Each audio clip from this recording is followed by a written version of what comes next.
बलूचिस्तान वो जमीन जो पाकिस्तान के नक्शे का 46% हिस्सा है, लेकिन पाकिस्तान की कुल आबादी का सिर्फ 6%। इस इलाके में गरीबी, भेदभाव और संघर्ष की एक लंबी कहानी है।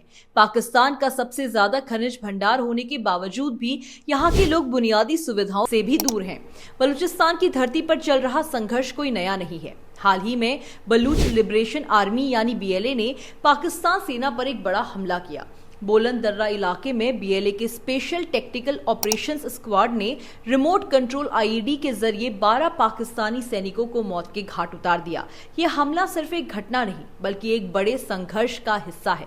दरअसल बलूचिस्तान की जंग उसकी आजादी की ख्वाहिश से जुड़ी हुई है। ब्रिटिश राज के दौरान बलूचिस्तान एक स्वतंत्र रियासत था। 1947 में जब भारत और पाकिस्तान का बंटवारा हुआ तो बलूचिस्तान को एक विकल्प मिला, या तो भारत के साथ आ जाओ या पाकिस्तान के साथ, या फिर एक स्वतंत्र राष्ट्र बनने का।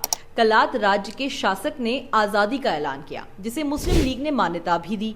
लेकिन 1948 में सिर्फ एक साल बाद ही पाकिस्तान ने बलूचिस्तान पर सैन्य अभियान चलाकर कब्जा कर लिया।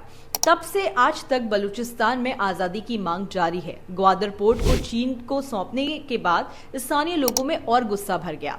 पाकिस्तान को मुनाफा मिलता रहा, लेकिन बलूचिस्तान को सिर्फ भेदभाव और गरीबी मिली।